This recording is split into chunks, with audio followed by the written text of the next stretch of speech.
Percipere is actually kept on your table's small booklet about what we do.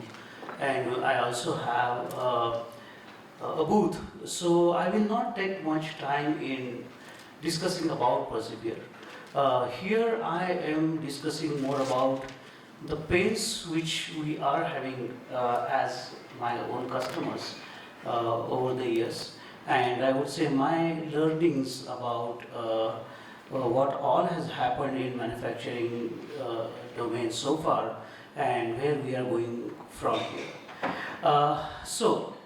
We are talking of disruption, right?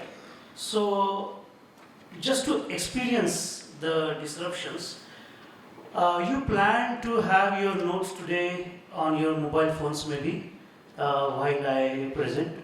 So the first disruption can be just close your mobiles and put it next to your neighbor. So you will be able to take your notes by hand on the paper and pencil. So that will be the first experience to experience the resilience of what you planned versus what can actually happen in the real life. Alright, okay, having said that, this is the first slide, and most of the manufacturers today have a lot of data. Many of them are also having good decisions, but for very few are able to turn those decisions into actions. This session is about closing that most expensive gap between manufacturing, the insight of manufacturing, and the execution of what we actually do of that insight. Between knowing what to do and actually doing it in time. Resilient manufacturing is not about predicting every disruption. Okay, it's about acting faster on what you have already decided and learning about it. So I will walk you through what I have seen globally, what works, what fails, how manufacturers from move the data to decision to action. The perspective is shaped over the years of, I would say, across geographies, industries, and I did a lot of SAP-led transformations, so I will intermittently using SAP experiences and logic as well. So today we are going to talk about the KPIs, the case studies of resilience and the system. But the data without decision is a noise. That's what we just discussed, right? Data without decision is a noise. And decisions without action are delays, right? So, this resilience that lives in this execution. Many times we face that we have ERPs, we have a lot of different softwares to help us. However, there are still pockets where the decisions are not made and you are still facing the same issues which you were facing before you bought any IT systems for that matter. So let us talk about what are we doing here. I'm currently working in a position of a senior advisory role for innovation in supply chain management. So what these logos are doing here, so these were my customers over the years, some global and some local. So many manufacturing owners I meet, they don't wake up knowing about ERP or IT or any other systems. Okay? They wake up for delivery delays, they wake up because of piled up rising costs, inventory, lack of visibility. Those are the issues which they wake up with, not IT systems. And here I am talking from the IT system perspective. So that is the difference where what IT can do for the resilience, because that is what is the real worry. Right? Manufacturing volatility is no longer a structural thing, it's a cyclical thing. We have experienced this more and more again. The supply disruptions, okay? Demand swings, labor shifts, or geopolitical shocks, energy volatile, these all are cyclical. We know them, that they do come. So for decades we have optimized the efficiency, right? But today efficiency without resilience, okay, creates a fragility. Okay, I have experienced this so many times that SAP or ERPs have implemented, but the crux, the spirit of the system itself is missing because these softwares do not offer the resilience. They do not offer the disruptions which are supposed to be placed because you have already put some static system in the place, right? So when the next disruption hits, and it will, okay, does your system really absorb it? Or does it really amplify it? I mean, I have seen SAP implementations, companies who have implemented SAP for last 1 decade, and when COVID came, entire system started failing because MRP runs were not proper, the dates were not matching, inventories were piling up, and system was not designed for these disruptions. So the crisis was whether to manage my manufacturing or to manage my software. What is that I should manage first to address the disruption? And that's when it hit me that beyond ERP implementations, there is some wisdom which is required. And that wisdom has to be reflected as a resilient system. Why I am mentioning the theme of resilience again and again is because I find a lot of gap between the investments which are made by all of you guys into IT systems versus their flexibility and adaptability when any disruption happen. And here I am not talking disruptions just as something like COVID. Here I am not talking disruptions something like tariff. I am talking some disruptions like supplier not giving material in time is also disruption. Machine failure is also disruption. Now in your ERPs, have you planned those disruptions? If those disruptions are not planned, how are you going to run the systems where the actual scenario is going to be different than what you have planned in your computers, in your systems? And if they don't match, what is that you are going to do about it? Upgrades is not the answer because you are being resilient. And over the years, I have observed that many big customers, you can't believe the experiences which I have. I will share one experience and I won't mind taking name.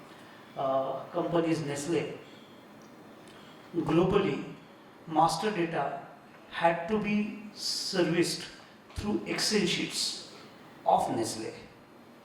Can you imagine the number of lines in Excel sheets and the number of sheets had to address globally after implementing master data management module of SAP? Right? Why this has happened is because it was not resilient. It was not ready. The system, the culture, the management, workflows, organization structures, all these impact what your IT adoption is.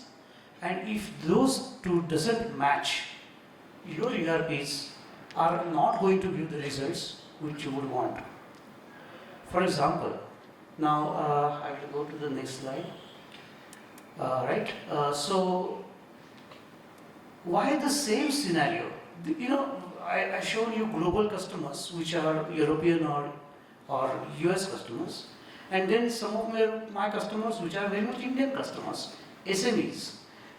There are a few customers which I have wrote here, but like Wheels India, Brakes India, those are auto component, or Rico Auto, those many customers, I would say they were SMEs earlier, now they are no more SMEs, they have become big organizations.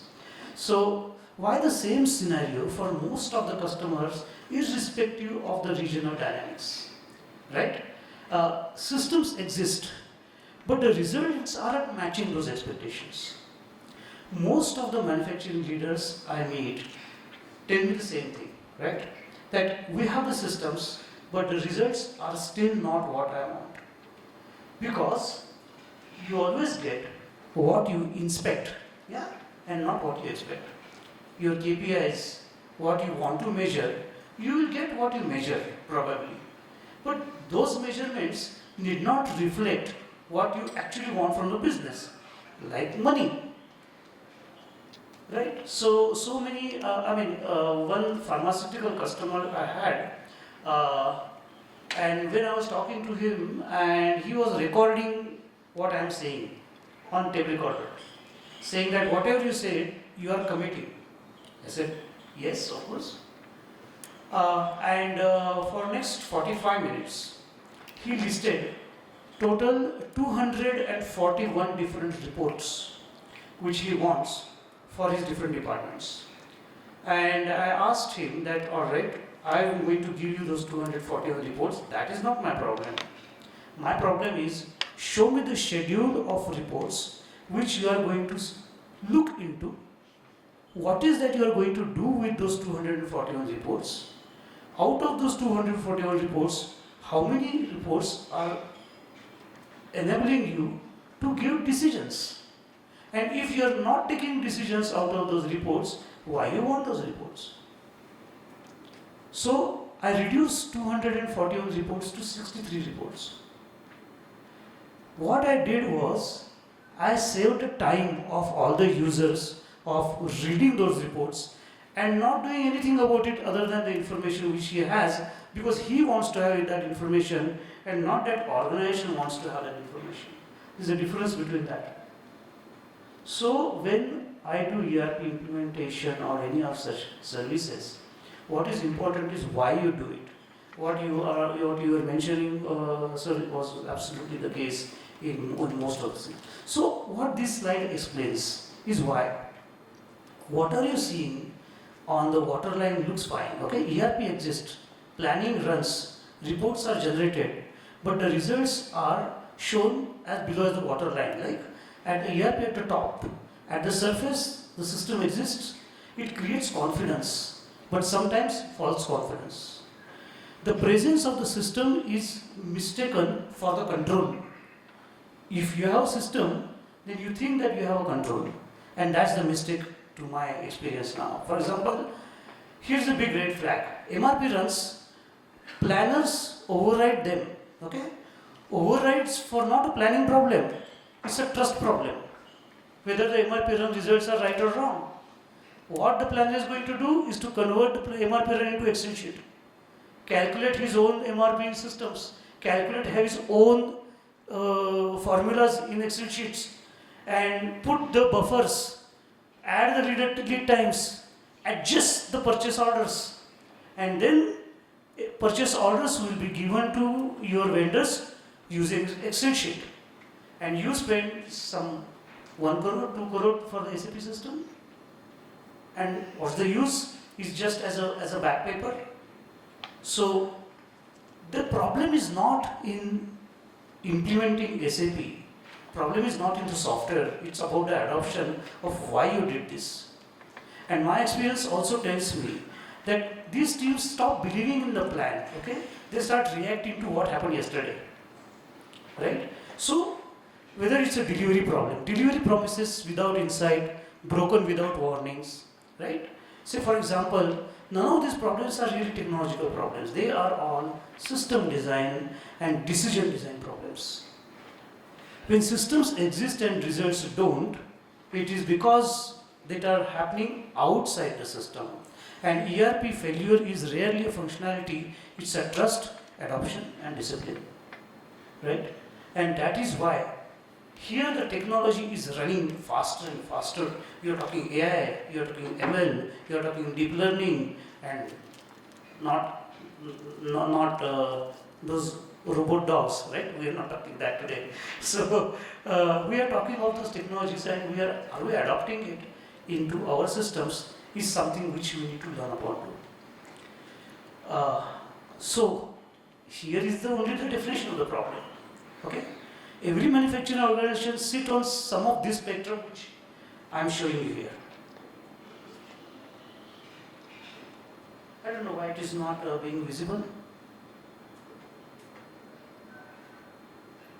Okay, something is wrong here. Here there are three spectrums which I am talking about, and the first spectrum is traditional ERP, the next spectrum is intelligent manufacturing, and third is resilient manufacturing. So these are the solutions which we are talking about now, right? So on the receiving end, teams are continuously firefighting. Problems are discovered after they hit operations, and data exists but are in siloed. They are in functions, they are in plants, they are in systems. Speed comes as as some hero inside the production plant. You know that there are heroes कि इसके पास बताओ तो ये problem solve कर देगा, ये हमारा hero, इसको सब पता होता है. This is all about the person who is currently working on the system. Then what is the system doing? If you have heroes on your shop floor and your purchasing department and design department, so it is the system which needs to be hero, not the people which are sitting inside. So from there, you need to move to intelligent manufacturing. Now, these are all jargons, okay? Intelligent manufacturing. Why we are using these jargons is to just identify the scenario.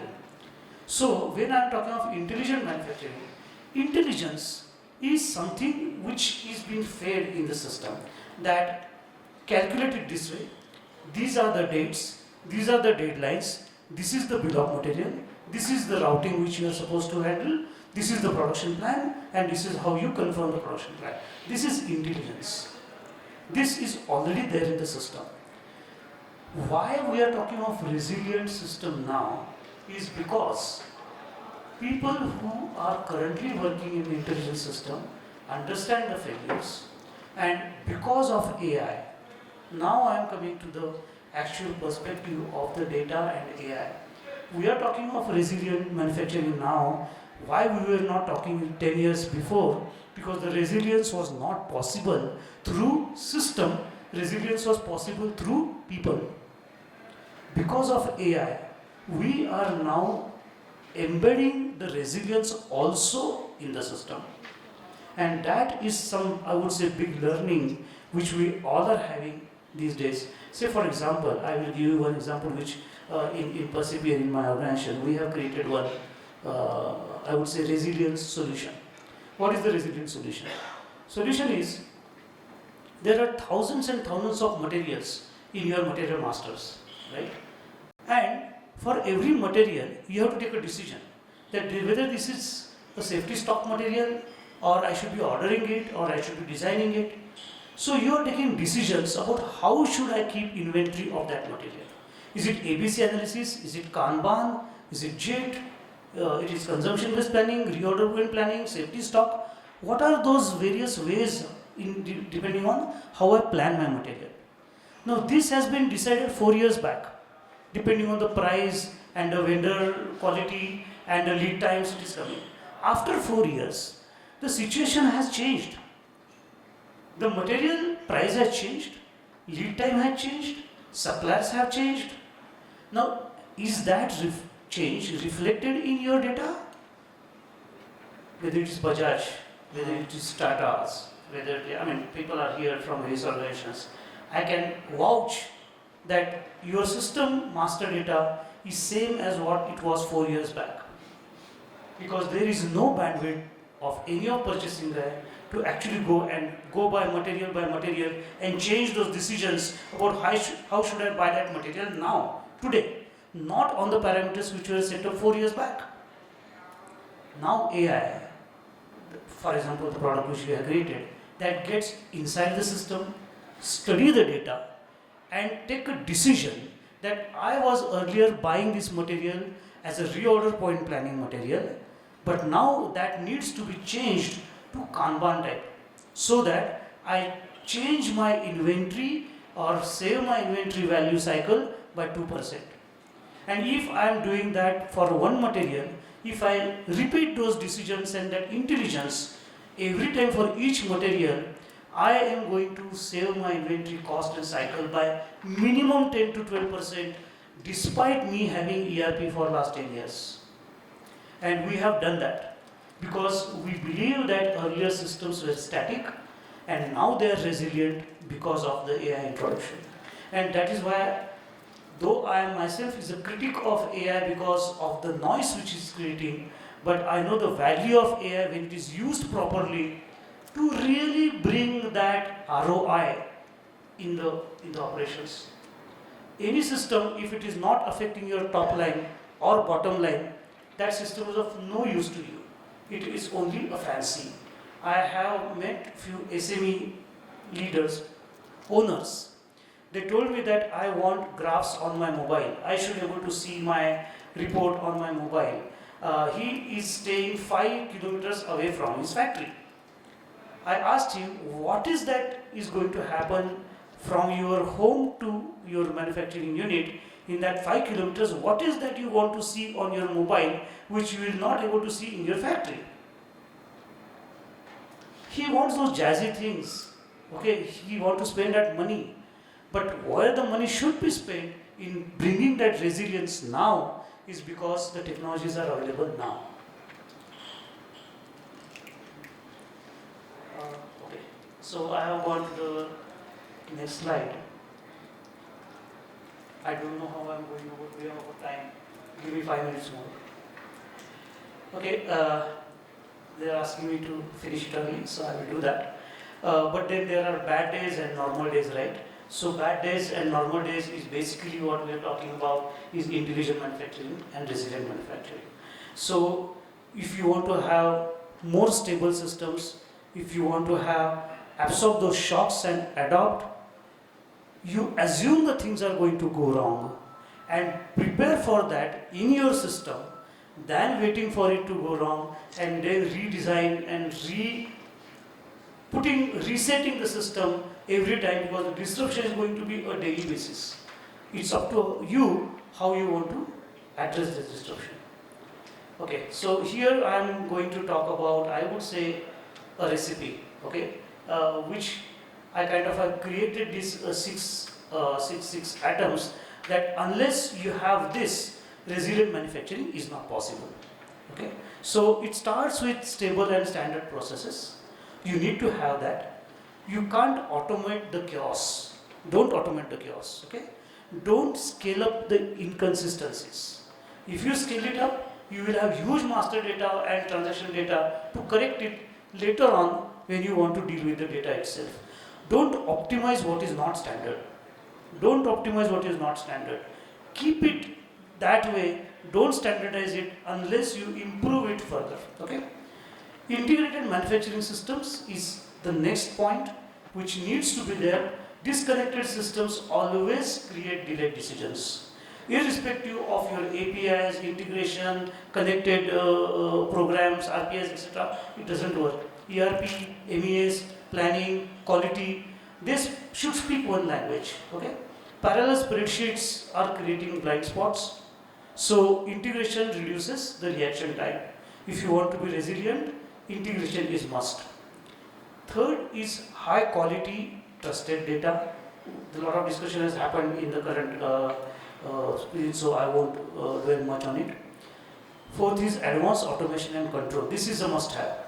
Okay, there is some investment which is required before you go into the resilient manufacturing system, because it's an upgrade of intelligent manufacturing system. So to reduce the variability, detect the issues, you need to do that. Intelligent planning and decision system is something which you must have. Note my point here. There is something called scenario modeling. There is something called predictive signals, constraint-based planning. That was long time back. These are the things which should be converted into a digitized mode before you go to any intelligent or resilient manufacturing system. So you need to do that. Of course, cultural leadership and other. So these are the, I would say, without these ingredients, you will not be able to go to resilient manufacturing system. Going to the next slide. Alright, so this is kind of self-descriptive. These are the steps which you need to adopt to go for resilient manufacturing. I'm not going to read all of them now because of time, but I think we can discuss it later, maybe over the day on this. Next part, of course, is we are talking here about the KPIs. how you want to measure your resilient systems. How do we do that? Alright, so at the center, it's a time to recover. That's the first KPI. And trust me, companies like Voltas, companies like Phenolix have gone through this resilient manufacturing. They have created time to recover like scenarios, replicated it, and they have reduced time to recover from 6 weeks to 2 weeks. They have saved 1 month to bring back the system again after a disruption. And it's a huge thing to do because a lot of unproductive things happen when the disruptions happen. Right? Okay, so the early warning systems needs to be in place. That is another thing which you need to have as a KPI. Next is the system stability. So whenever there is a planning system absorb shock, the KPI is basically end-to-end lead time variability or inventory responsiveness. These are the systems, these are the KPIs which you need to have. And I would say last is the execution resonance, which basically says that how much was the unplanned downtime percentage, how much is the exceptional resolution SLAs. Okay, so execution resilience is different than than the disruption and shutdown. So these I would say are some of the KPIs.